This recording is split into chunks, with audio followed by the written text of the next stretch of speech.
Hello, everyone. We're back again in our very own kitchen. Woo! Tiffany, I think you know we've been traveling for 2 months, so we just got Yeah. back. So it's been exciting. hmm Um, and welcome, everybody. So Stacy was on last week, and now we have Tiffany. So it's like back-to-back weeks, which is very exciting for everyone. Um, just to kind of let you guys know, this is about the starch solution, though. So this is when we have people from Dr. McDougall's Starch Solution and the 12-day program come and talk and answer your questions and things. So you can ask whatever you want. You'll get good information, but just know if you're asking about somebody else's program, Tiffany doesn't work there. So therefore, Tiffany may not know the answers to that. She might, you know what I mean, if you have some general questions, but I know some people will sometimes say, well, in Dr. Goldner's program or Dr. Estelstein says this, but this is really based on Dr. McDougall, just to let you know, but you are more than welcome to ask questions. And I'm going to let Tiffany introduce herself. Hi, everyone. I am Tiffany Hobson, Vice President of Operations at Dr. McDougall Health and Medical Center. I have been working for the McDougalls for over 24 and a half years. I love what I do. I love helping people, and I can't wait to get to your questions. But before the questions, I'm dying to know, how were your travels? They were amazing. Like, I just so awe-inspiring to be in Iceland. It's just beautiful there, and Mhm. all the nature and things. And food prices are very expensive there. And by very expensive, we're not talking New York, we're talking $30 for a bowl of like vegetable soup. I hope that was a great vegetable It soup. really It really was. It was. was delightful. And the water there is amazing. Oh, okay. It's So right out of the tap. all the money you're saving on bottled water, you are spending on food. It's true. But you out of the hotel tap, you can just get water, and it tastes like the best bottled Nice. water from glass you may have ever had if you haven't been able to drink from a glacier. It's Oh, that's amazing. And the air is fresh. Same thing Yeah. in Norway. We did the fjords in Norway as well. Air, beautiful. water. So we did that last, or well, yeah, almost last. And so literally they just put out these like liters of water, and I'd like grab two, chug it down. Nice. Right. So and honestly there were lots of vegan options everywhere. Yeah, plenty. There weren't always whole food plant-based options depending on where you're going, but I thought you could do pretty good. You know, Yeah. like, and on the ships, we were on Virgin and we were on Cunard. We did our first Cunard ones.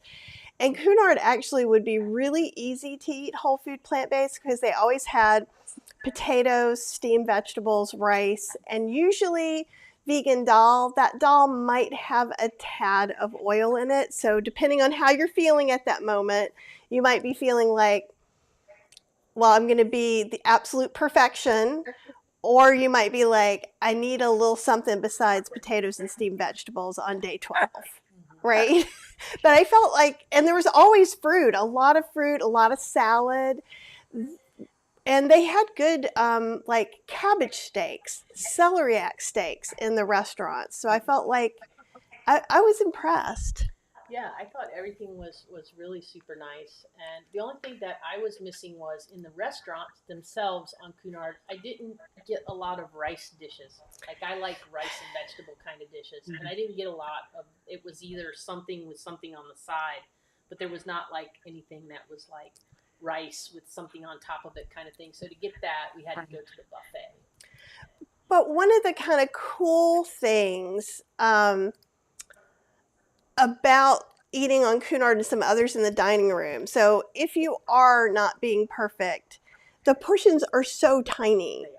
Like we could have 4 courses and we had less than a bowl of rice, right? Like as far as yes, I'm sure the sauces were more high calorie, but then we would go and eat some rice or potatoes Like, we after would get that. a salad, like we pick some appetizers and a salad, You need to talk and towards the microphone. and then they would bring out this tiny little bowl, like that big with some lettuce in it, and it Or was like kind of funny. we got we got cauliflower wings. There were two pieces of cauliflower, like two small florets. So it sounds like, oh, we had 4 course meals, and you guys are like, whoa, you were eating like 3,000 calories a day, and it's like, oh no, no. So like sometimes I go.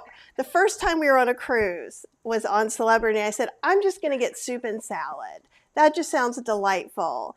There were 4 squares of beets. The salad was entirely this big. I had two, and then my soup bowl was this big. And I was like, I need to recalibrate my thinking. But it was the same thing. We went somewhere. So, like, we did get some takeout and things when we were around. We came back to the US in New York and we ordered some tofu hibachi. So, we get rice and tofu. And we And both got one because that's what we, oh my God, each one could have fed 4 people. There was probably 4 cups of rice and a whole thing of tofu yeah, and like we could one have piece of broccoli and some carrots. half of one fed both of us. Yeah. So it was. That's hilarious. Dr. McDougall, I remember him telling me a story. Him and Mary, they were invited to go to a very she raw restaurant. I mean, this is decades ago. And they went and they had, I forgot how many courses they actually ate at this restaurant. And when they left, Dr. McDougall had to go and get some baked potatoes because he was starving. So I completely understand what you're talking about. Right. And it just kind of depends. It's so interesting that it can be so different. Yeah. Um, but we had a great time. We went around. It's our first time in the UK, our first time in Germany, our first time in Norway, our first time in Iceland. Everything was first, so that made it even more exciting. Our first time of constant train travel. I'm not So built much for fun. train travel. Yeah, you have to start. No? I've moved the mic a little bit because we're sharing one right now, so you guys will have to tell me if that's better, worse, or the same. Um, but we're here for Tiffany and to hear Tiffany talk. So, how has your summer been? Tell us about that.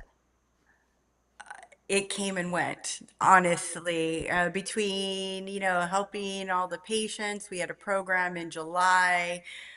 We are knee deep in comp soccer season. So this is fall league tournaments. So practice is 3 times a week. So there's a lot of soccer time, a lot of work, a lot of games, that's pretty much about it. Football is back on, baby. I'm so jazzed. It started off, I'm sorry, KC fans, but Chargers, and they won. And that just started the whole weekend off right. Nice. And Nice. yeah, so, I love watching football, whether it's my team or another team. And I enjoyed a lot of surprises this weekend. So it was a lot of fun. Uh, let's see, what questions do you guys have? We don't have any questions yet. So, do you No? want to talk about did anything come up maybe in the last program, or do you want to talk about the programs that are coming up next year? Because there's not one until 2026, correct? Correct. January 23rd is our next program of the coming 2026 year. You can join our waiting list now. Just go to drmcdougall.com, click on programs, 12-day program, and you could join the waiting list.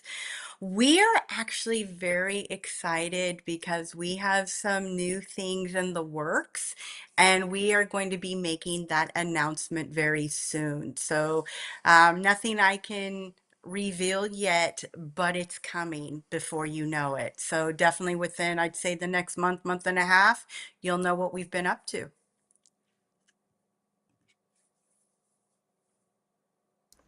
Okay, I was typing. Does anybody have questions for Tiffany? Yeah, that's why I was slow I on the know. draw.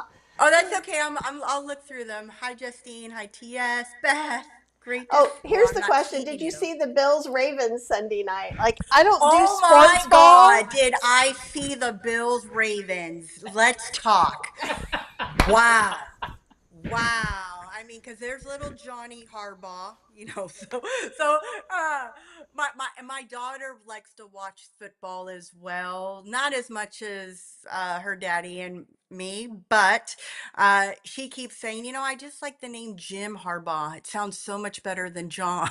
But that was a game. I mean, you really thought it was like a great movie twist. It's going in the direction, it's back, it's forth. Oh no, the Ravens have pulled away. Oh my God, Flowers is going to make another touchdown. Oh, nope.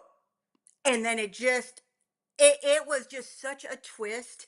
And I have to say, I was so happy for the Bills fans because as we're watching this game, my daughter kept saying, Daddy would be crazy right now, wouldn't he? And I'm like, nobody would be talking right now. We would all be stressed. And my daughter and husband, we get new silly putty at the beginning of preseason.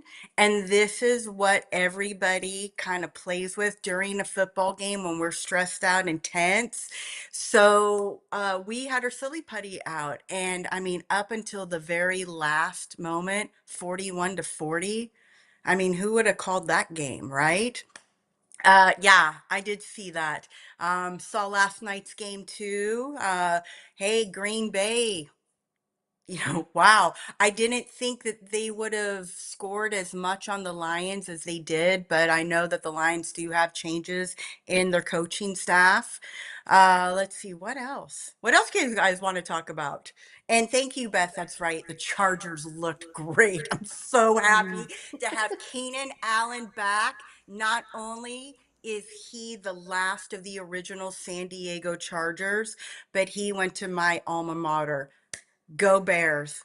You know, Cal is where it's at. So it was great to see Keenan, Quentin Johnston getting those two TDs. Fantastic. Lads looking great. Herbert, I mean, what can I say, right? Yes, we're looking forward to this season. So our travel agent's husband works on the coaching staff of the Miami Dolphins. Ooh, that's fantastic. We'll have to And hook you up. She's fun. She's fun, yeah. absolutely. My daughter will always ask, what are there things you wish you would have done differently, like in life, like career wise? And it's like, well, I was on the acting track. I said, but besides acting, I think the other two things was back in when I was younger, women weren't as predominant. Well, if they're not predominant, but they weren't even really in the NFL as much as they are in now. I love football so much that would have been it. Or if I could be a writer for WWE, as much as that might sound crazy, I have always enjoyed when I was a kid growing up. I always thought, wow, that is the best male soap opera ever. And I love the storylines. So, yeah, that would be it outside of, working from the McDougalls. My dad used to open up the sliding glass door when I was younger. We had an older man that lived kind of behind us. And whenever he would watch wrestling, he would get really animated and loud and start yelling at the TV and stuff. And so my dad would open the door so he could listen to him carrying on and stuff. And it was funny because he was so into it. And he was probably about 80 years old. And he would throw things and he would get mad. And it was just hilarious. My daughter always says, Daddy, be quiet. The windows and doors are open when we're watching football because he is very loud. And I just looked at her and I'm like, welcome. Like, you have to expect this, and we watch a lot of football or, soccer on TV as well. So, just the same amount of tenaciousness as we have with football, that carries on. Not so much. We don't get into it like that with wrestling. My husband likes to fast forward through certain stories that he finds boring. And that's where I always say, I'd love to work for WWE. I can elevate those boring stories. But I do, but then I'm the one that says, well, no, no, no, no. I want to see this. And, but we don't get as excited and loud with wrestling, but I do enjoy the different storylines and seeing some of the older wrestlers coming back as well. Yeah. Oh, that's really fun. You would like the Cunard because they actually have a little pub and they watch the soccer games. So Nice. people get very excited. And I'm always over there going, yeah, it's everything's sports ball to me. I'm just like, I'm taking pictures somewhere. So we do have a starch solution question. Dun, dun, dun, dun. And it's a two-part question. So Tia says, been doing good with eating healthy. At times I'm still hungry, craving almost like a maniac. Something unhealthy like chips, vegan cookies seems to take over my brain. Eating more things like potatoes and healthy things it doesn't take away the cravings. Do I just try to ignore the extreme cravings? Feel almost like an addict to processed and sweet foods. She likes to watch cage wrestling too, just as an aside. I love Since we're having an it. interesting Well, you know what? conversation today. So I always like to ask, like, my patients when they tell me that they're having voracious cravings. My first question is, what's going on in your life? Because one thing is that, starch is really good keeping you satiated for a longer period of time. But if you're really, really busy in the morning and you really didn't eat when you were hungry, and then you go out and it's 5 hours later and errands or doing other things and you still haven't eaten, it seems like your body starts kind of doing its biological thing where it's letting you know, hey, not only are you hungry, but what's the best way to get calories? I mean, that tagline of Snickers, it satisfies, is not lying. It has every hit list for your taste buds. It has nuts, it has salt, it has chocolate. I mean, sweet, savory, everything in between. There you go. And I think sometimes there are some of my patients that, when you grow up on decades of kind of satisfying hunger with different things, it's kind of one of those natural instincts that kind of comes up. So my question would be, hey, did you skip a meal? Another, which is, hey, where are you at your stage of life? Are you, 7 to 10 days out before you start your period? Is your period upon you? Are you pre or postmenopausal? Sometimes hormones can affect that as well. So when I have a patient that says, Tiffany, I'm craving like something sweet, you know what? I say go get some oatmeal and put some brown sugar on that baby. Brown sugar, I mean, you could do maple syrup, but maple syrup, I notice when I pour it out for my daughter, when I make her waffles or pancakes, that comes out really quick. So unless you're going to have a measuring device with you and you know how much you're putting on, it's like you can have the intention of having a little bit of maple syrup and then it's, oh God, how did a quarter of the bottle get into my oatmeal? So that's why I kind of like the brown sugar personally for me better. But, just do something like that. If you're craving something crunchy, that's when I'd say, hey, bake some kale. Of course, with calorie density, as we all learned from Jeff Novick, that when you extrapolate out the water in any vegetable, or legume, the calorie density rises. So you need to eat more of it to get the satiation that you would get from, let's say, instead of like just eating a baked potato, you're going to need to eat more, let's say, crispy kale. But if you're looking for a crisp crunch, then that's really good. I mean, some people, they like to do the garbanzo beans, put them in their air fryer with some spices. But you have to remember with calorie density, if you take a can of garbanzo beans, you're roughly looking at, and this is an estimate, 630 calories per pound of that can of garbanzo beans. But if I take them and I put some spices on them, throw them in an air fryer, we're now at over 1,800 calories per pound. And you're going to need to eat more of the dried garbanzo beans to get satiated than if you just would have had right out of the can garbanzo beans, maybe you put on a salad. So, it's kind of like, well, so these are like different things that I talk to patients, and it's an easier question for me to answer one on one than it is just as an overshoot because there's so many particular questions I would be asking. Does that help at all? Yeah, she said thank you for the oatmeal and a touch of brown sugar on top suggestion, and she said she Mhm. was actually craving a Snickers bar. Some advertisements don't lie. That's one of them. It, and I think sweet oatmeal is awesome. I just Mhm. made oatmeal for the next couple of days, and this morning, and I put pumpkin in it, and I put chai spice blend and a little bit of sugar in there. But I also find for me with oatmeal, if I put cinnamon, cardamom, any of those, it also starts tasting a little sweeter, and I use a little less sweetener. But that could just be Exactly. me. Exactly. And, along the sweetness realm, you know, now we're coming into fall. Bake some apples, core it, put some cinnamon sticks in the middle, poached pears.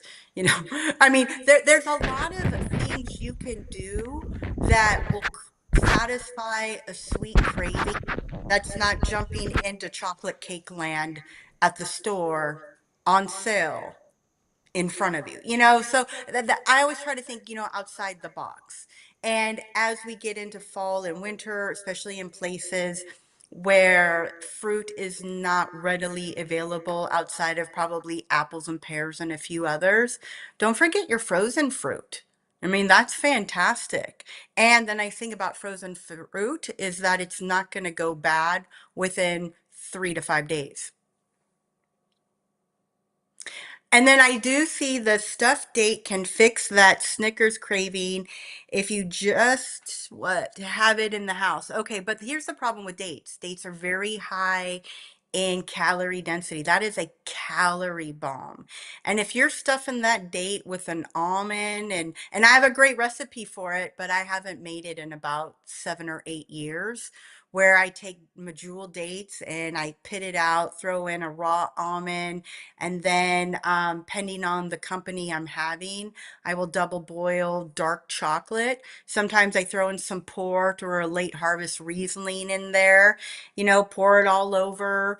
When they're on parchment paper that's on a baking sheet, throw them in the freezer to let them set, and then maybe a hint of sea salt on top. Hey, it tastes great, but it's a fat calorie bomb. And the reason I haven't made it in 7 to 8 years is that's the last time I had a Christmas party in which I made them for people to take home.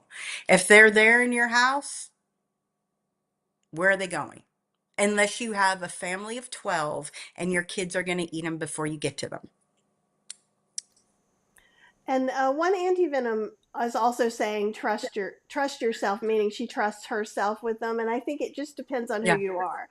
Like exactly. I always have dates, but usually the only time I eat them is when I put one in my purse for an emergency. It's Usually the emergency I date. have an emergency date that I keep in the car in both our cars, especially when I'm eating pristine, because then like you were saying, sometimes you're out and you're out longer than you think you are, and then all of a sudden I get nauseous and feel like I'm going to pass out. That's a me problem. That's not an everyone problem either, Right. right? It's just because I don't always feel those hunger cues until my body's like, no, no, no, no. Just think about what really triggers you, because also another thing is like if you see oh, you can't see behind me right now, I have my milk nuts. I don't use them for anything else. And the only time I've ever snuck an almond from my milk store was again when I felt like I was about to pass out. Every now and then, I'll sneak some of the pecans or the walnuts, and just a couple, and I'll crush them up to put on my creamy pint. Yeah. So it but I understand that not everyone can is comfortable doing that too. Well, and there's a difference. Like, I wouldn't do that. For me, if I'm leaving the house, it's a quick, hey, do I have a baked potato right there? I mean, I have a baked potato left in my refrigerator as we speak. I have apples. Like, those are the things, or I have carrots Yeah. that I would take, because an apple and a carrot to me is a heartier vegetable. So I know I'm not going to starve to death before I get home. It'll take care of, oh, I'm getting hungry. It'll take care of that until I get home. And then a potato. I mean, I have literally walked out the door and right before I'm cracking black pepper and throwing some salt, and I'll just dip it and eat it. And that's always a really interesting thing, that when I'm parked and I do that, that you see so many people eating hamburgers from whatever fast food joint that they went to. They're not used to seeing people eat a potato, and they will stare and gawk at you, just smile and continue eating. But those are the things that I grab because I know they're lower in calorie density. I know it's going to satiate me. It's going to definitely keep me longer until I get home, and then I can, figure out, hey, what do I have already made, or what do I need to make? And for me, it's all about, just energy, and also being a role model for my daughter of, hey, I'm grabbing a healthy snack. I'm not grabbing pretzels. I don't grab crackers or rice cakes, because as her mom, I've already won the battle that she wants nothing to do with fast food. I'm solid there, but I want her to understand that, hey, as a snack, like when I packed her lunch today, what did I pack? She got an entire apple. She got carrot sticks with hummus made with no oil. And oh, and then she wanted to have a deconstructed sandwich. So she had like a piece of bread, she had lettuce. My kid's not somebody that likes sandwiches that are soggy, so she doesn't even eat peanut butter and jelly sandwiches at school because the jelly gets too soggy for her. And then she was going to use some of her carrots to have this with it and dip it in the hummus. So, these are things that are going to carry on with her throughout her when she becomes a big teenager, or what do they call them? A preteen, and then a teenager, and into adulthood. I want her to have these healthy habits. And the best teacher is doing what you preach, not saying one thing and doing something else. No, and I think that's great. I think that's great. The reason I use a date is just it stays in the car and it doesn't go bad. So, like, I probably haven't eaten that date in I had to 7 or 8 months, before our but I last always trip. keep I my, had to throw some out. yeah. But again, I'm not saying that's for everyone. I'm irresponsible sometimes as far as going out and stuff. Um, but for me, like, that's one of the reasons I don't keep any kind of chips or pretzels or things like that in the house, because I don't always notice my hunger cue until I have to eat. That's also Right. why I made oatmeal for the next couple of days, right? And so that's why last night I made a big pot of refried beans. When I was putting them away, I put 3 in the freezer so we can just pull it out and have an instant meal. And I do think, like, I wish I could be the person who plans more, but I'm just a little more like, woo, we're going to go. We'll, like, be doing something. I'm like, let's go an hour away and look at Home Goods to see if they have this one Halloween thing I want. So I just tend to just like go, and go off the There rails. was a TikTok thing today about Tauruses, and it was so her to a P, to just to a T. Like it said, like she'll wear the same sweatshirt for 8 years, but then go and spend a bunch of money on fancy sheets, and then like And he'll drive um, 40 miles for the best bread, although this might be the I do, best Halloween decorations, more or likely. a good Korean sweet potato. I drive quite a ways to go to the Korean market, and I'm happy, and I will do it again, right? I don't think that's just a Taurus thing. I'll do the same thing, and I'm a Capricorn. So, It's kind of funny. Um, and TS says no dates for me, but I do have prunes and will eat two for instant sweet when my blood sugar goes low. And maybe that would be good to talk about, do you have to pay attention more if you know your blood sugar goes down a lot? I don't know. I'm not a doctor. I'm a recipe developer. right. Like, what would Well, you recommend in the program for something like that? You see, now that's when I say you have to come to our program because it's a medical based program that gives you a lot of education. And, we always have a really great lecture on diabetes. And each person is different. I mean, what kind of medication are you on? Or are you not on medication? Have you just been diagnosed with pre-diabetes? There's so many outliers that I feel it's a disservice to give a blanket answer because it really depends on the person themselves. And that makes perfect sense. And if you guys are thinking about doing the McDougall 12-day program, go ahead and get on the wait list. I don't know Yeah. what do you for I haven't been around when you skipped a quarter. So would they still be able to go ahead and if they sign up, go ahead and have their preliminary meeting with Dr. Lim, or is that put off? Because normally No, they will get well, we have a wait list, so when we open it up, then all of those people will come in and then we'll start the process of you have to fill out your forms, you should have recent lab work done, and then you get to see the doctor and go from there. makes perfect sense. One of the things we were saying before we were gone was, don't forget, go ahead. If you're thinking about it, go ahead and go and get on there. But you should get on the wait list because right now there's only 4 12-day programs a year, unless that's one of the changes. But that's what's been going on before. So Mhm. I would definitely recommend going ahead and getting on the list. Absolutely. Um, Let's see. Beth is saying, are Korean sweet potatoes similar to Japanese sweet potatoes? Yes, they're the white ones in the middle. And Japanese and Korean have the red skins. The Hana yams have kind of a whitish, well, really brown. They're brown, and they're really white on the inside. And all three of those to me taste like vanilla cake, and I love them. It I smells like love them. cake. They're my favorite thing. And if I don't feel good, and I know being in the house is different from when I'm out of the house, but if I start feeling like I'm coming down with a cold or something, I'll cook a bunch of those and I just reach in the fridge and I eat them. When she's cooking Mar- those, if I'm downstairs, I come upstairs and I'm like, "Are you baking cake?" Because that's exactly what it smells like. Well, Mary McDougall has this great recipe, sweet potato beginnings. And all it is already baked sweet potato, apples, bananas, and you just use cinnamon and kind of, over the stovetop, mix it all together.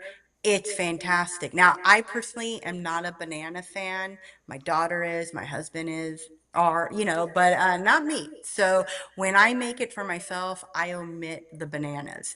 But if you love bananas, it's a great accoutrement to it. Also, if you're not feeling good, because now we're going into fall and there's a lot out there that a lot of people are getting sick, just remember that your peppers, your jalapenos and whatnot, they actually have more vitamin C in them than citrus fruits. So if you like a little bit of heat, it's a great time to spicing your food up. And even just doing stuffed peppers. I find Yes. that Cheryl will, of course, not eat the pepper part. She'll eat the middle out.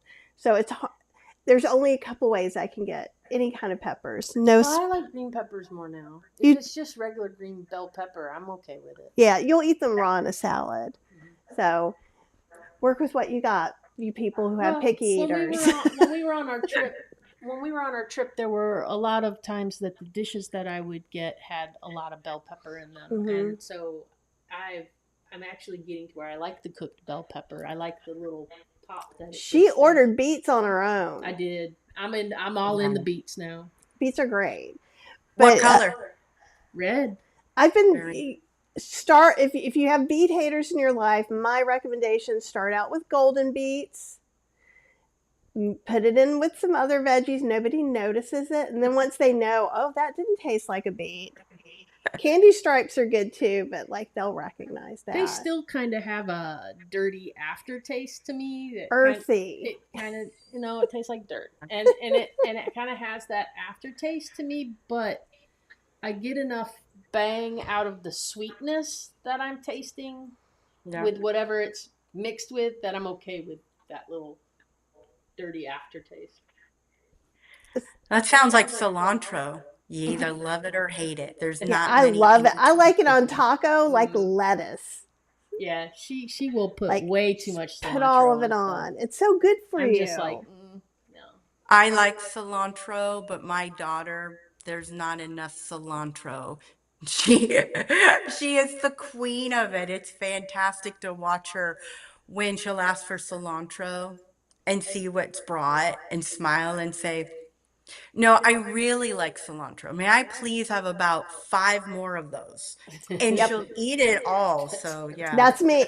Yeah, oh, like a little taco salad or even just a taco or a bowl. it'll look like it has lettuce on top of it. It's delicious. So I have Beth. Beth is also saying I'm in the midst of my monthly potato palooza right now, where I'm roasting 40 pounds of Japanese sweet potatoes to throw in the freezer for the next 4 weeks, which sounds amazing. So when you put them in the freezer, are you just roasting them whole and freezing them whole? That's what I want to know. So I bet somebody else wants to know because I'm like, I do need to go to H Mart soon. Yeah. I could get a case. We do need to. And so someone left. It's a long story. So we came home. This is also why the fridge is now empty because someone blew a fuse and unfortunately did not turn the refrigerator fuse back on. While they were looking for the other fuse, so everything had to go. Everything's gone. I have a freezer downstairs packed full, so it's not like I'm starving to death. But I do have room for 40 pounds of sweet potatoes in the freezer for the first time in decades. It's actually kind of nice to be able to open the door and actually see everything that's in there Hmm. instead of like having to know which section and quadrant it's in. Well, it also depends on if I'm recipe developing. So there's just two of us. So if I was just a normal person cooking normal things, I wouldn't have the amount of food. That's why I give away a lot of food to friends, or that's also why my freezer's always stuffed. Because I teach 2 classes a month, so out of that I make 8 to 12 full recipes plus what we cook normally. And recipes for 4 to 6 people. So there's Yeah. no way we can eat all that. Oh, this is a good question. You may know this, Tiffany. How long can a cooked sweet or regular potato be out of the refrigerator? Do you ever have to worry about bacteria? Jeff Novick, who actually a lot of people do not know this about our fantastic nutritionist, uh, was a decorated chef. He would know the answer to that. I kind of have a rule of thumb. It's not meat, it's not dairy. I know I'm not going to drop dead, but what like with beans, as soon as like even before the pot's completely cool, I do make sure beans are in a refrigerator. Because if they're not, and I did this once. If you leave them out overnight because the pot is too hot, don't. Put them in a different container or put a towel on the actual rack that you're going to put in the refrigerator because there is this amazing chemical process that happens. And not only will your beans go rancid, they will make you absolutely sick. It bubbles. It's a great chemistry experiment if you want to show the kids things not to eat and things to look for that you want to make sure you never put in your mouth. So if you have leftover beans that you've just made and you want to show them, I'm all about everyday chemistry, everyday biology, leave them out. It's fantastic. But no, you definitely don't want to do that. So with a potato, I've never timed it. Hey, if I bake them, they're out, they're cool. Before I go to bed, I throw them in there. I have more of a rule of how long something's been in my refrigerator. So anytime I open anything, whether it be unsweetened almond milk for my daughter for when she wants it, any of my vinegars, any product in there, everything is dated. It'll say open and then the date.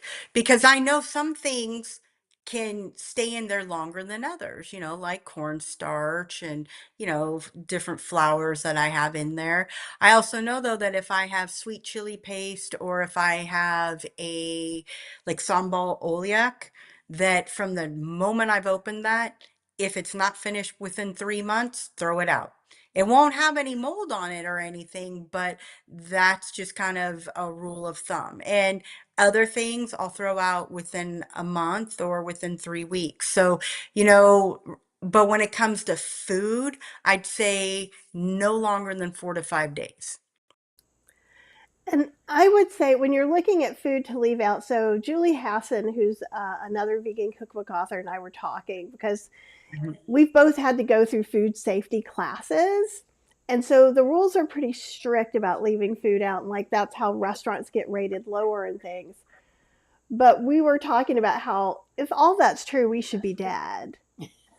Because like if we're working on a cookbook, I might have 4 recipes. So something's been sitting there for 8 hours or whatever. I'm picking it up, tasting it, going, yeah, that's pretty good, and going on with it.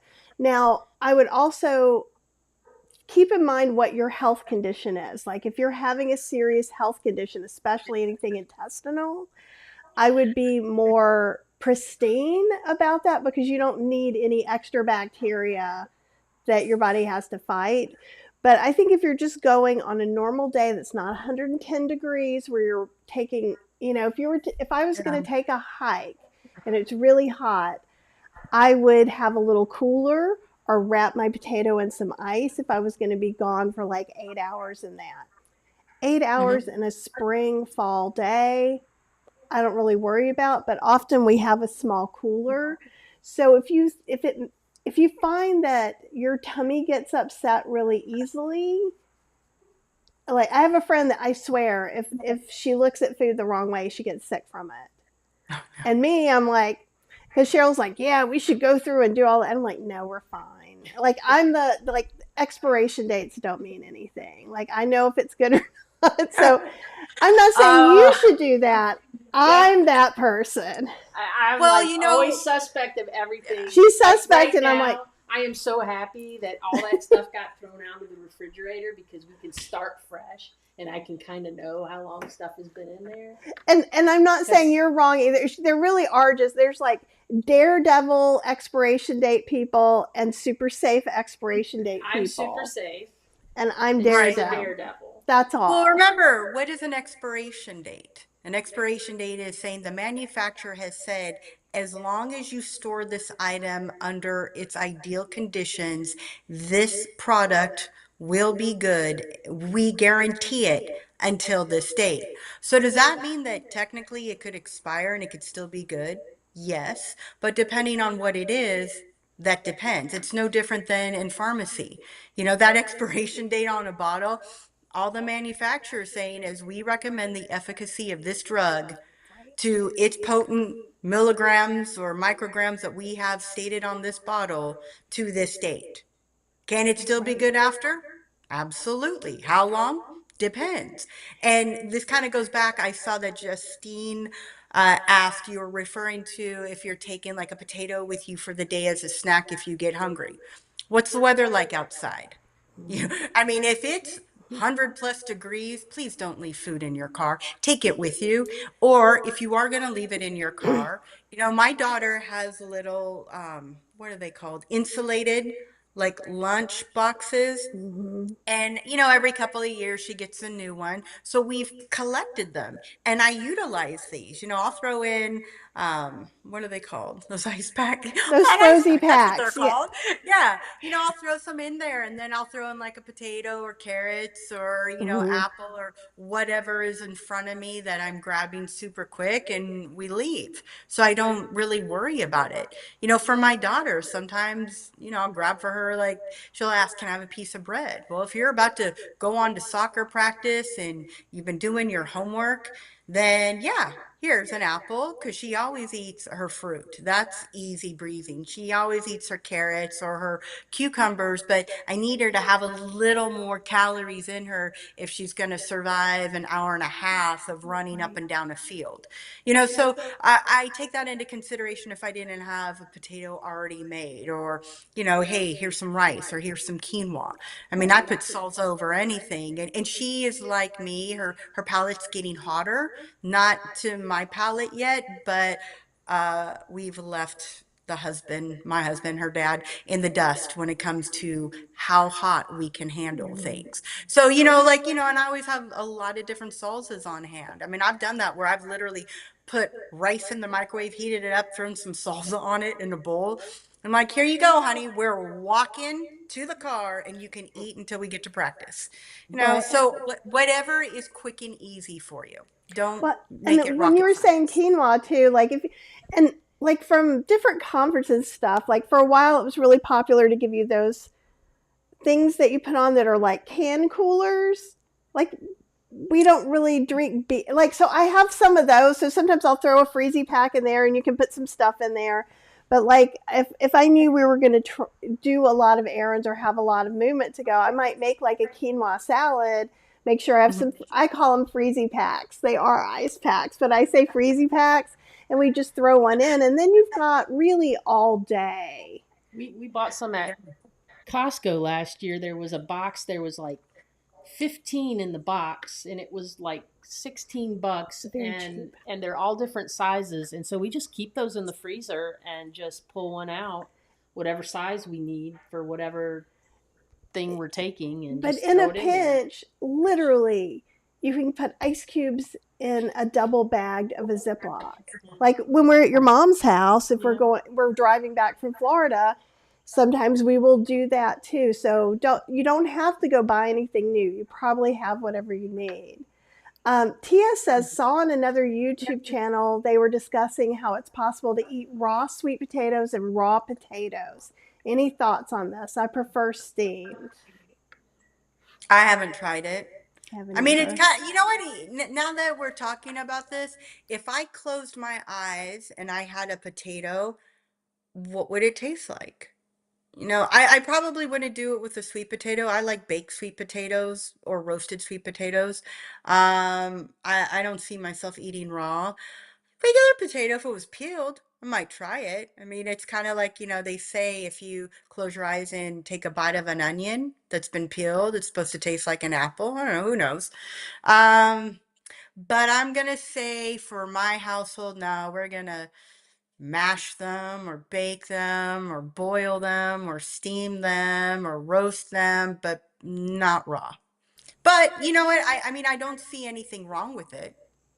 I'm on your team because to me, one of the benefits of the starch solution is that you get to eat all the different kinds of potatoes and sweet potatoes, so that like eating raw would feel like a deprivation. I know that raw foodists do lots of things. Maybe it went in the dehydrator for a few minutes, or it did this, and I instead of making it so complicated, Mhm. I love Beth's idea of just getting a 40-pound box of taters, cook them up, put them in the freezer. She said she does do them roasted, whole, and frozen, and Yep. she just lets them defrost in the fridge for a day or two. And I'm like, I would much rather be on that train than like, okay, because also with potatoes in particular, I just got, obviously I've gotten a lot of new things not being here and having a whole new fridge. So I got the little baby potatoes at Costco because I love those. They're so versatile. I'm digging down in there because they have all the little eyes, right? So I'm digging to try and get one that hasn't seen the light. And 2 days later, they're just as much as the ones before. They go where my dishes go. I keep them away from the light as much as possible. The one thing I would be worried about with eating raw potatoes is you're going to have to be really careful to get those eyes out. You have to be really much more prudent because if there's a thing on your potato peeler to get the eyes out, I mean it's fine as long as you don't eat them. They're not going to hurt you. And then I'll peel the potatoes until if there's a little bit of green, I make sure I peel that off really really well. And if you're and then you're cooking it, so you're pretty good. If you're eating it raw, you're going to have to be very precise and mindful about that because I think that you could, and obviously I'm saying that now because I swear all summer long, all that happens are potatoes grow in the dark of recesses. See, look, I mean, that's significant. That's a little significant guy right there. It's okay. I have a sweet potato that I'm debating just putting into my garden. I do that. So But I am very bad. Now, I've got to give my disclaimer. I am not a food professional. I haven't worked in a restaurant forever, and even when I did, I was not in the kitchen.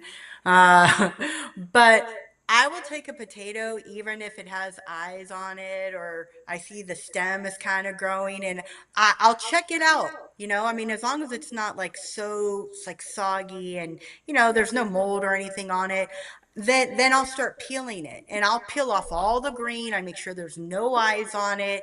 And and then I cut through it as well, because sometimes the initial cut through it looks fine, and then the core is kind of rotted. So you want to be very mindful of that. But yeah, I probably utilize potatoes a little longer than other people do, but that's like going back to expired. Expired. see, I'm definitely the daredevil. So one of the things I do on YouTube a lot is when I'm like taking all the eyes out and peeling them, I do that because I know people have told me I opened them up and there were eyes on them and I threw all those potatoes away and I'm like, no, you know, I used to throw them out. yeah. But one of the things I Yeah. do in every spring is, and I take all the sweet potatoes that have sprouted and I do them and I put them in the sides of my herb gardens and they make this beautiful vine for free. And I don't know why I like that so much, but it makes me feel better about spending $10 on that white sweet potato that's now sprouting. And So not only that, but sweet potatoes and potatoes, they're so easy to grow. You don't even necessarily need a ground to put them in. You could do it in a burlap sack. I mean, it is so crazy amazing that you could throw them, just put them in dirt, in something, water them, talk to them maybe if you want, have them like outside. They'll grow. It's crazy. It's awesome. it really is, and there's something fun about it. And if you have kids, it's a great project. You can stick them in little places and pots that you have. Claire was saying, what starch does Tiffany put in salads? Also, any ideas for dipping sauces for my sweet potato wedges? And she also says, I know I should eat them plain. So maybe you could address all of those. Yeah. Well, salads, it depends on what kind of salad I'm making. Am I doing like a quinoa kale salad? Am I doing a potato salad? So I vary it up. I don't really put rice in salads as much. I like rice more in stir fries or like on the side when I'm eating other things. Even when I make soups, I don't put the rice in the soup, because if you leave it overnight, the rice will suck up all of your fantastic broth, and it's more like a rice salad. Let's see, what other starches? I don't put sweet potatoes in salads. I like them, by themselves. What I do is I like to make macro bowls a lot. So I personally like, in my family, a tricolored quinoa where we have, different colors going on, and then I'll roast regular potatoes and sweet potatoes, and I'll steam some kale, and we always have carrots, and then it's kind of a hodgepodge of what else do I have in my house to put together.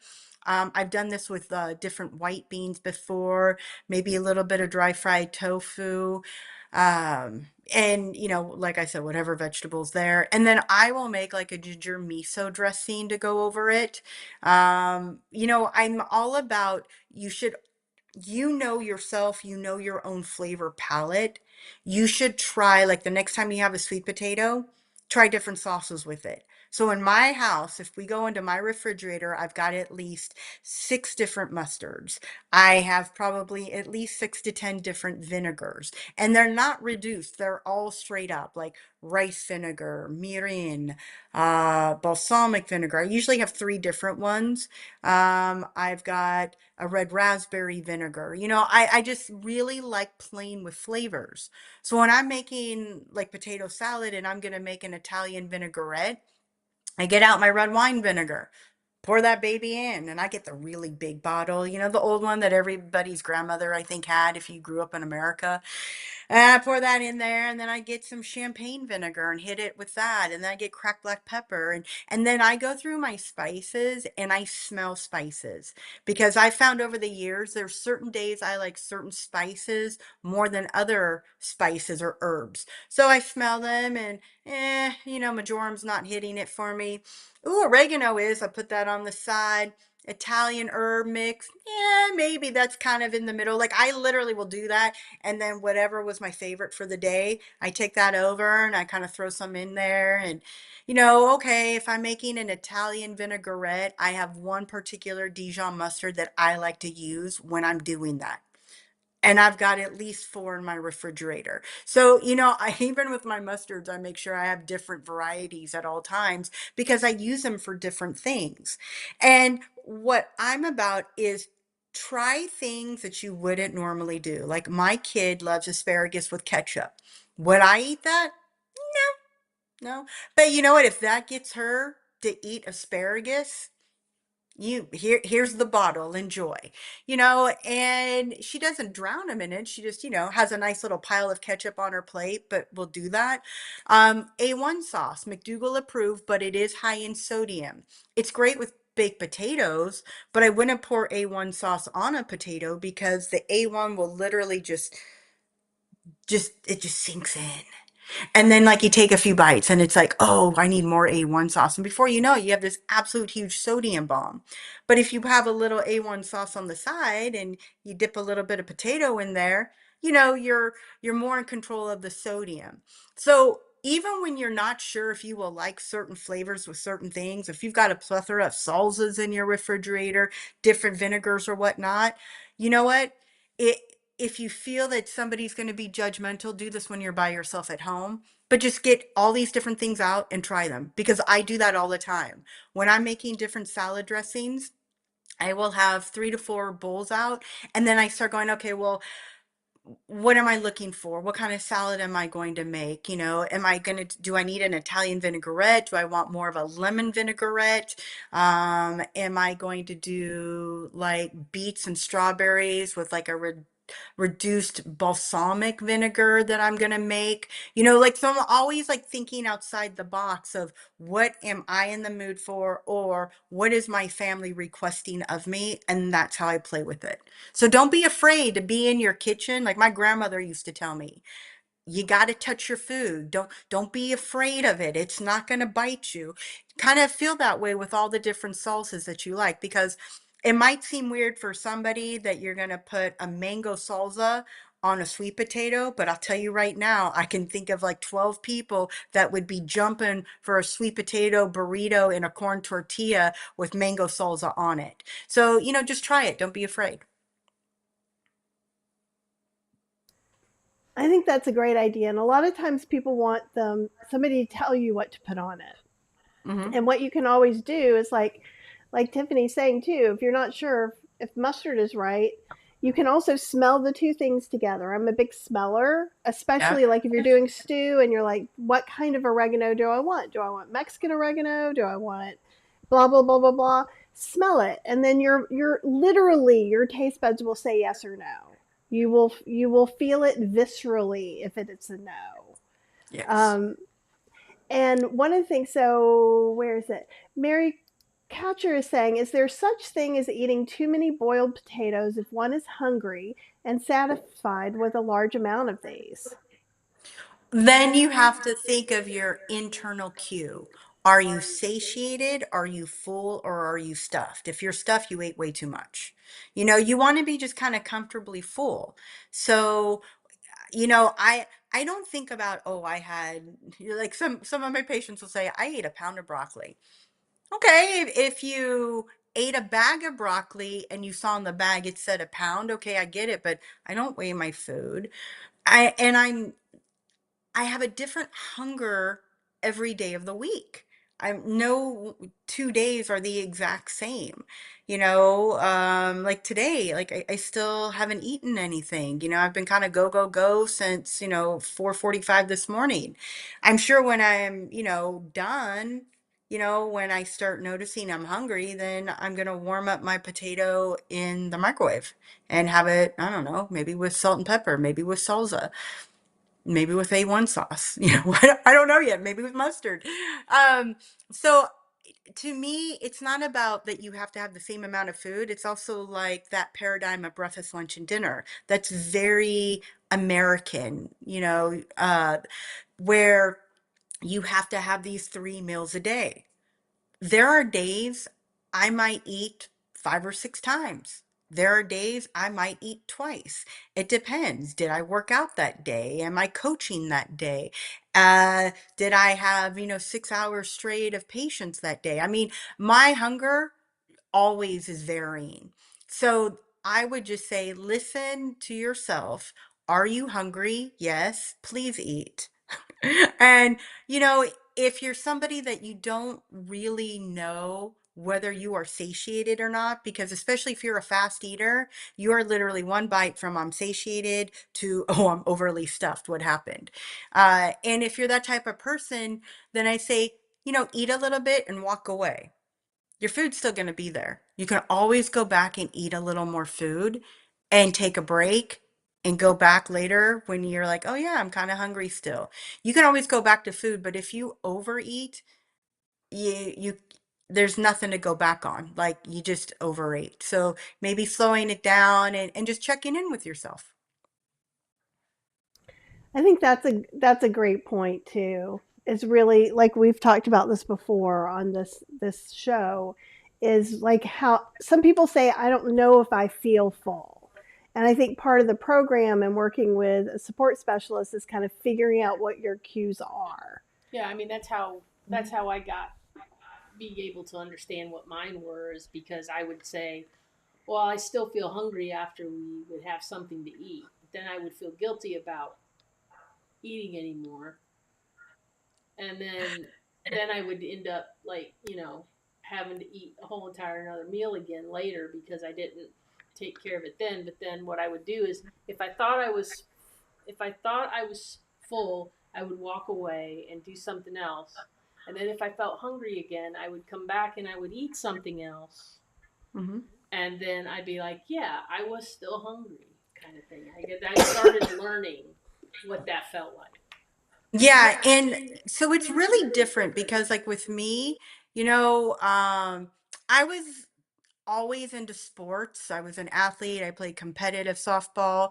And the thing with it is that I was always a little heavier, for my height and weight, but I had so much muscle on me that, I was never the skinniest girl. I definitely wasn't the biggest girl either.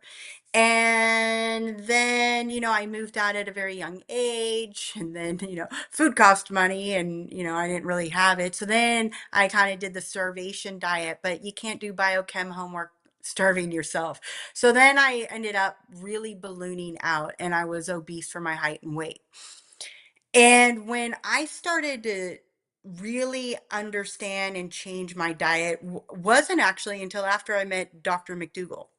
And I met him windsurfing. So I had no idea who he was, what he did, whatnot. And it just happened that we had a conversation about my father who was deceased. And he asked if I had ever heard of the fact that diet has something to do with what he dropped dead of. And I said, no. And he said, well, you work in a hospital, go read these articles. And that's how I started changing the way I ate. And there were certain things that were very quick and easy for me to give up, like milk. I've always hated milk. I don't have to drink it. I was so happy. And there were other things that were easier to give up than others. Cheese was definitely the last frontier. And then there was a period where I kind of lost a little weight, but I pretty much was plateaued. And one thing about me, I am a very fast overeater by trade. I mean, from being a little kid and my grandparents, piling it on, or being at my maternal grandparents' house and it is the weekend of Twilight Zone marathon with frozen pizzas that are at my disposal that I can heat up at 2 a.m. I mean, I really had bad habits growing up. And what I learned was I was toe dipping too much. Like I was in my 20s, I was living in a retirement community. I didn't want to offend anyone. Do you take a bite of this? Okay. And finally, I had a friend where we started changing the way that we ate at the same time. And he finally said, Tiff, what's up? And I said, what are you talking about? And he straight up said, I've lost 50 pounds and you're still fat. So what are you doing wrong? And it's a hard pill to swallow to have that kind of brutal honesty from a friend, but that's a true friend. And I started thinking about it and it was like, yeah, you know what? I am having too many exceptions and I really shouldn't be having these exceptions. So it actually was the month of September. I do remember before Rosh Hashanah. And I decided for 6 months, I'm going to see if this thing really works. So it was McDougall, starch-based diet, fruits and vegetables, no oil. If I ate out, it was going to be 100% McDougall, which usually meant I was going to a steakhouse with friends because I can get a baked potato with no oil, no butter, and I can get steamed veggies. That I knew would be 100%, that wouldn't have residual oil, residual butter, or be a sodium bomb. I also decided that I would not have any dessert unless it was fruit. Because I don't care if it's Julia Child or Mary McDougall, a dessert is higher in fat, higher in calories. So that's how I know about baked apples, poached pears. If I wanted something, I was jonesing, like, because my birthday does hit during the winter months, that's what I had. Um, and that was pretty much about it. And that is when I started being so strict that I noticed, like 3 months later, oh, I haven't had a migraine. And when you grow up with a migraine where you used to beg your father to put a bullet in your head, trust me, that is even better than any weight loss. But my friends were telling me, your clothes, like you look like a bag lady, you have to get a whole new wardrobe. And then I think I lost like the first 30 pounds and I plateaued for a while. And I kept thinking, all right, well, why am I plateaued? I'm not eating out. I'm eating everything I should. I'm cooking from home. What am I doing? And literally, it hit me like a ton of bricks. I thought of my maternal grandmother. She was a nice, rotund, sweet Finnish woman. She would go on a diet I could remember as a kid, and she would lose 10, 15. I don't even know if she ever got to 20 pounds, but she'd get so excited when she'd lose between 10 to 15 pounds, she'd bake a cake. Oh, and she was a great baker. But the thing with that is, I started thinking about how I was raised, and I realized, oh, I've lost 30 pounds. Why am I eating as much food as I did 30 pounds ago? I don't need it. And what I find is really difficult for people to work on isn't necessarily changing over. I mean, for some people, changing to eat this way is very difficult. For others, not so difficult. But what was difficult for me was then I had to pay very close attention to when am I hungry? And it's why I started grazing, because I knew if I take a couple of bites of something and I walk away, I'll know when hunger hits me again. But when you work in a hospital and you're on a 12-hour shift, and in pharmacy, you cater to every department of the hospital and you're short staffed, trust me, you are wolfing food as quick as you can just so that you could scrub up and go into the IV hood and not see the light of day for another 5 hours. So when you have to know yourself, know your tendencies. But when I found I was grazing, especially on potatoes, I was satiated and I really could start to tell when I was hungry. So the basis of how did I lose all of my weight? I ate potatoes, I ate soups, hands down. And I tell my patients that all the time. And I can't tell you how many patients will come back to me and say, I'm not happy with you today. And I ask why. And they say, because I actually did what you've been telling me to do for the last 3 months, and it actually works. So, and sometimes you have to go through these different learning curves to get to that place. But for me, that is pinnacle, is knowing, are you hungry? When are you satiated? And if you don't know, this is a great time for you to just kind of take a couple of bites, walk away. because the food is always going to be there for when you're hungry again. Yeah, and I think it's important to realize that in our culture here in America, everything is supersized, right? Mhm. And so our brains look at a plate of food, and if it's a normal portion size, sometimes our brains go, well, that's not enough, when it really is. And it takes a while to really get your brain to switch over to thinking, what is a normal portion size? It's not what's advertised on the signs as you're going down the road. That's not a normal portion size.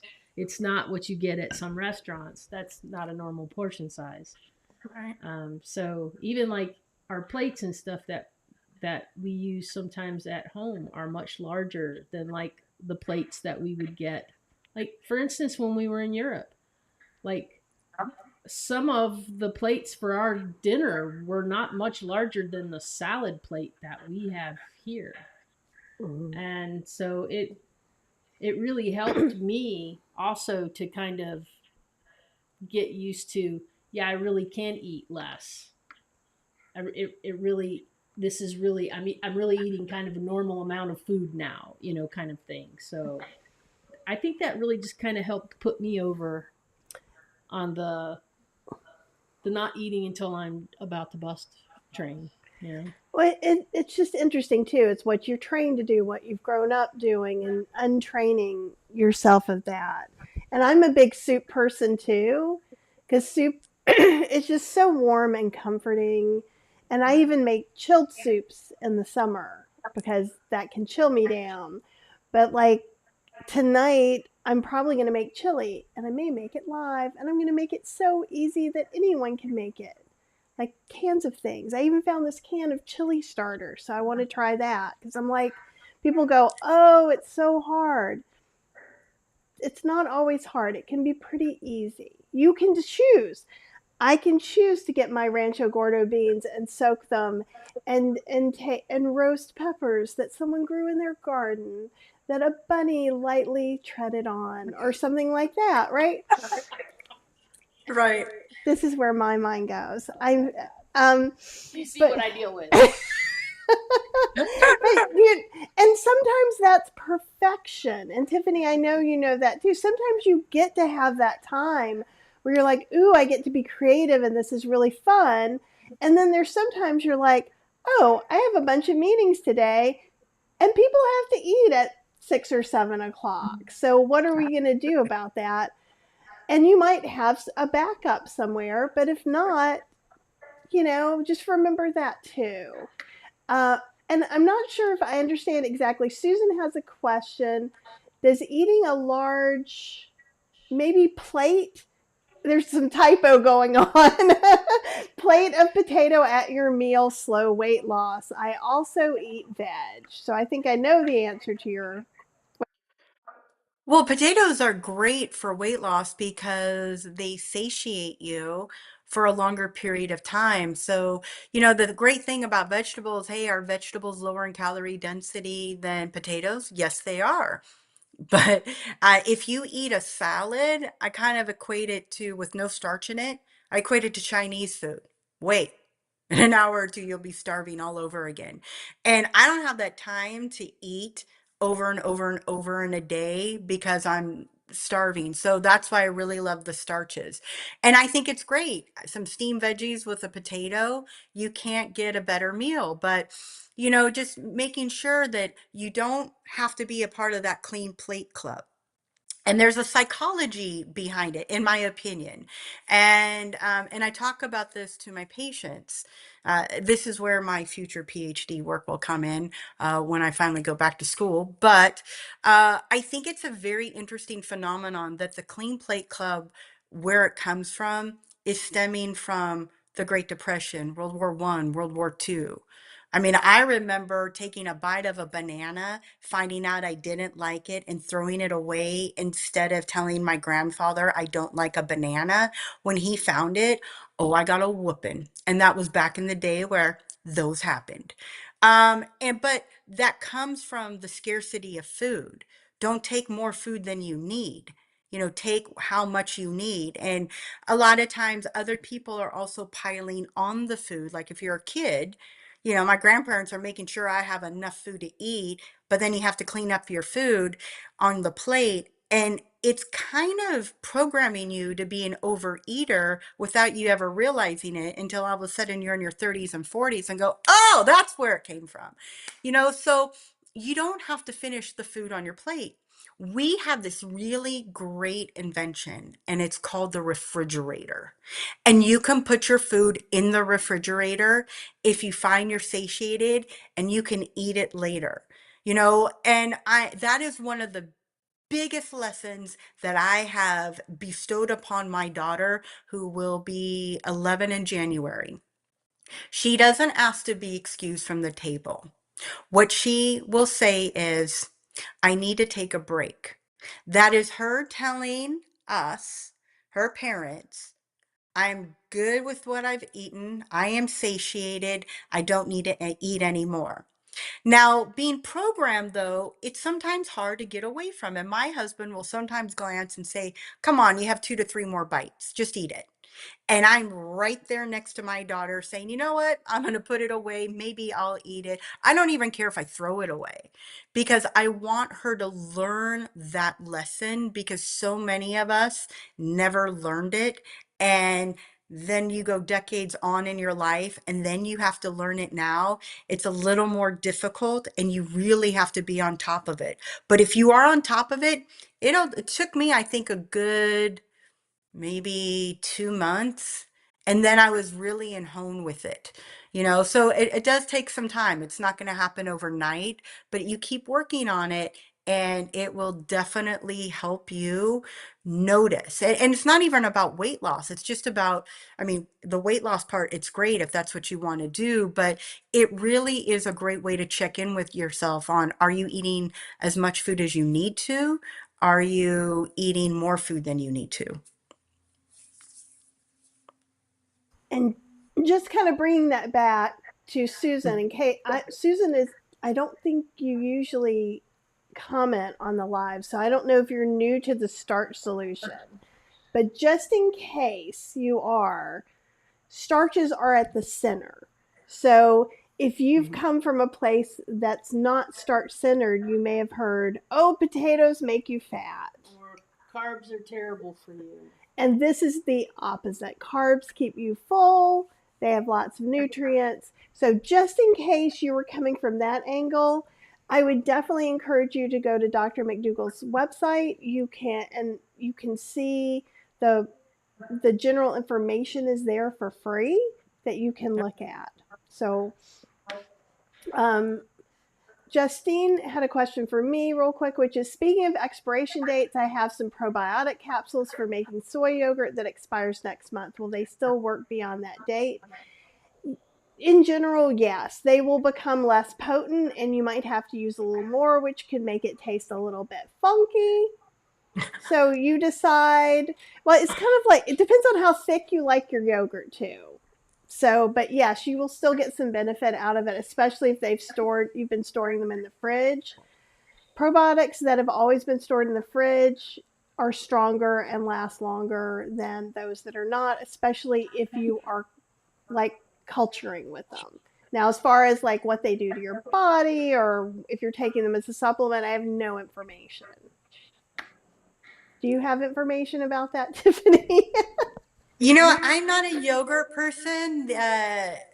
There's an old remedy that I'm not going to get into right now about how one can use yogurt for what. But the one thing that if I actually buy yogurt, because my daughter and I don't like it, my husband will see the container. It's straight up Greek yogurt. It's ridiculous how much I'll spend on it. And he'll open the fridge and he'll look at me and go, oh, so when are you guys doing your facials? That's the only time I ever use yogurt is when Mm. we are making like an at-home facial to put on our face, cucumbers over the eyes, and we're having a spa day. But and see, and I love yogurt. Like, so I will.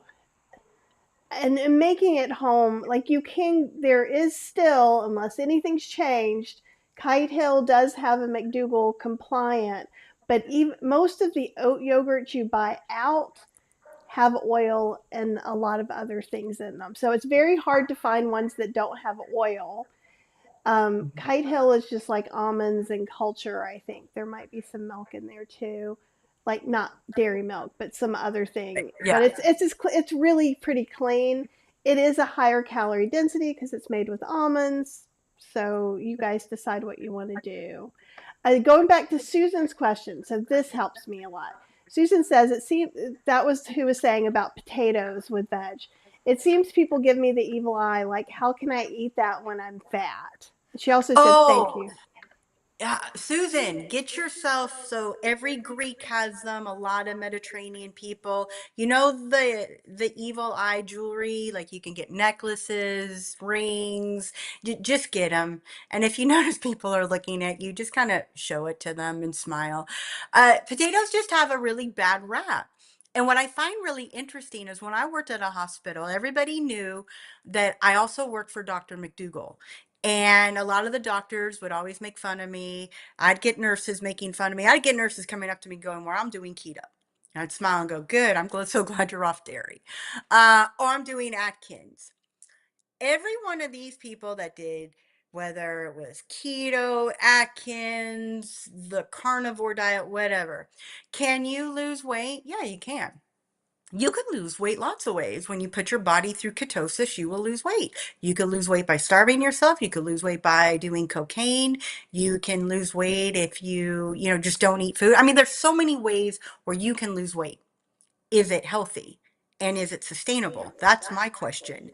Because every nurse I knew ended up where they starved their body of carb so much that literally they had to go back to eating carbohydrates, but now they're eating mashed potatoes with cream and whatnot in them, or french fries, and they're eating it in an unhealthy way. So now they balloon up. Or there were a few nurses that actually got admitted into our ICU at Petaluma Valley Hospital because that's the damage it sustained on their body for such a long period of time, starving yourself. Because in the end, it's all about everyday biology. What does your body need? Your body needs glucose. Why? Because glucose is what makes your brain function, and it's what the brain needs to do is tell the rest of your body how to function on a day-to-day basis, 24 hours a day, 7 days a week until you drop dead. I mean, I really like these are concepts that are actually so simple, and yet people make it into this bigger thing, or carbs are really bad for you. No, carbohydrate is actually the best way for your body and the fastest way to get glucose.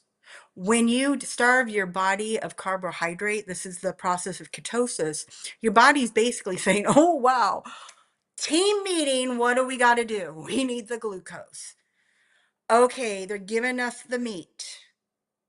All right, let's figure out a way to kind of extrapolate what we need, change it up, and we can make glucose from this. That's ketosis. It's in every, if you remember Campbell's biology book, if you ever took bio in college, I don't know what biology books they have in high school. I'll find out in a couple of years, but that's basically it.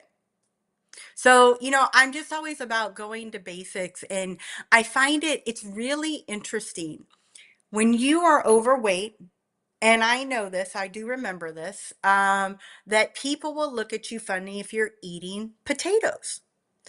And then you lose the weight, and people will still give you the same look while you're eating potatoes, and you're the skinniest person in the room, while everybody else is telling you how they're doing Atkins to lose weight. But nobody wants to like jump on the McDougall bandwagon. I don't get it. I'm still trying to figure it out myself.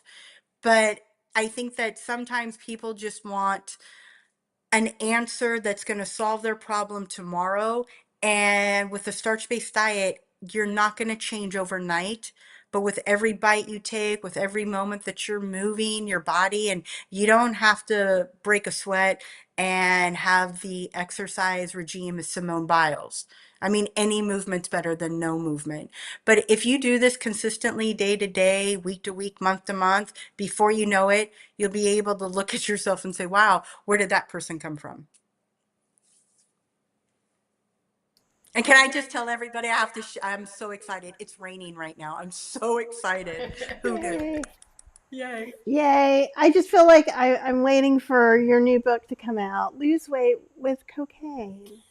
No, and You know, Dr. McDougall made a joke. I remember we were windsurfing, and it was right after the Eat Right for Your Blood Type came out. And one of my friends' moms gave me the book and said, "Oh, it's you have to read it. It's groundbreaking." And I read it. And we were getting ourselves ready to go into the water to windsurf. And I said, "Hey, I just read this book called Eat Right for Your Blood Type." And he's like, yeah. He was like, so what do you think of it? And I started cracking up. I said, I didn't know that if you were type A versus type O or type B or type A and B blood, that you had a completely different biology. I'm like, I didn't see in the index where like what body parts do they have extra or they're missing. And he cracked up. He said, Tiffany, I agree. He was like, I'm going to write a new book, and I know it's going to be on the bestseller list for at least a year. And it's Eat Right According to Your Shoe Size, And if I don't, I'm dating myself, but I remember when I was younger, I can't remember if it was junior high or high school. Whoopi Goldberg did a couple of stand ups. And one of them was Fontaine, Why Am I Straight? This is old school. So this is back during, Jerry Falwell and all of that stuff. And she was talking, I can't remember who she was talking about that was in the press at the time. And she said, we'll buy your book. We'll buy your BS. How much? That's kind of what I think about when I hear of a brand new diet book that's on the shelf.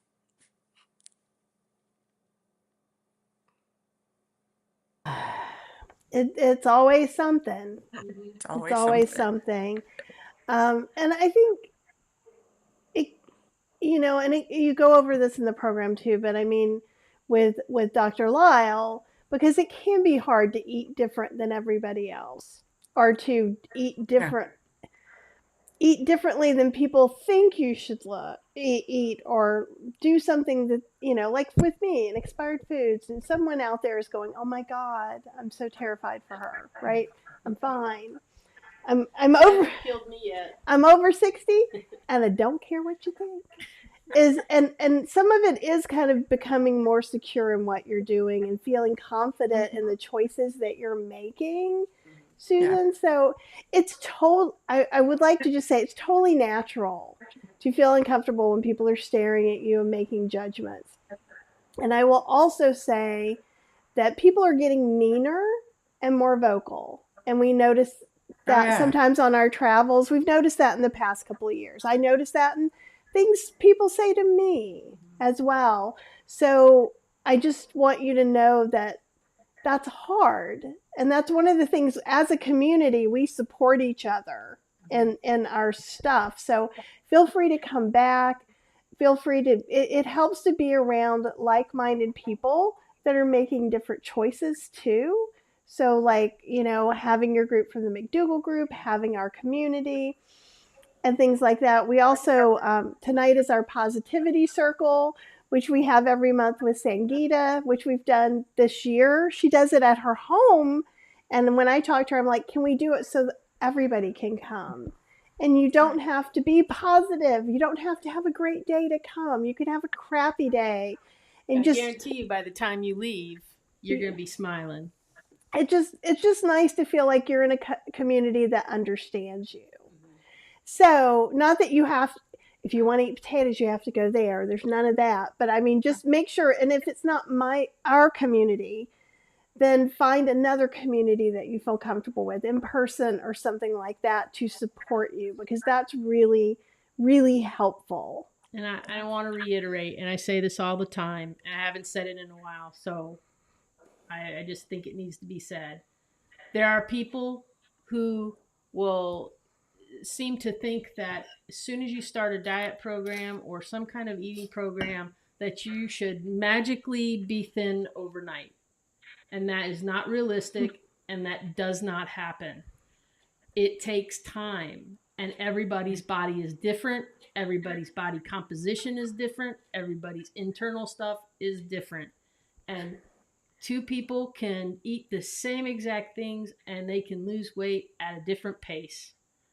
And you just keep doing what's working for you. You just keep doing what's making that you are comfortable with, and don't worry about what anybody else says to you, because you will get to where you want to be. Yeah. I guarantee it. Absolutely. And not only that, but it's like what I tell my daughter. I'm not looking for perfection. I'm just looking for personal best. Don't put up a picture of Cindy Crawford on your refrigerator and think that's what I'm going to look like. Yeah. Unless, I don't know, there's some alternate tear in the universe and that happens. That's not going to happen. You're not Cindy Crawford. You don't have her DNA. I mean, you just want to do your personal best for you. That's it. You're not the food Nazi to other people. Don't allow them to be your food Nazi. Right. And Exactly. it can be hard, and especially it reminds me a little bit of, like, going to the gym. If you're not, like, I will not lift weights in the gym. I will lift weights at home, because that whole weightlifting, That whole culture is. it makes me very, very uncomfortable, and I feel very stared at, which I'm probably not. They're probably just like, oh, is she going to take the space I want? Right? It probably has nothing to do with me. So sometimes when you're doing something new that you feel uncomfortable with, you might even think people are staring at you when they're not as much. Yeah, exactly. And like Carlene said, those people that say those kinds of things or are looking at you funny, they've got some kind of deep unhappiness inside themselves. They really do. They're thinking about themselves when they do that. Yeah. And just, know that we're out there rooting for you. We're glad you're eating your potatoes and vegetables. Mm-hmm. And, I bet you're doing a great job. Yep. So there. And potatoes and vegetables, they work. They And they're they keep delicious. you full. Now, there is one question we haven't addressed yet, which is kind of a big question, so that's why I kind of saved it. Video 1000 Night says, can the group talk about and give any advice if caught in the pleasure trap, where you're finding yourself getting vegan snack foods when out, and the best way to resolve it when it becomes a pattern? So I think this is different than when we were talking about potato in my purse and stuff like that. I don't think it's just, oh, it could be, I'm out, so I'm out of my safe environment, and now I'm going to get Yeah. a So they also Snickers or something. indicated a little bit later down that snack foods equals something not whole food plant based. Yeah. If you find you're doing that, you can't be a person that's going into the store. Like, you should be a person that is bringing food with you at all times.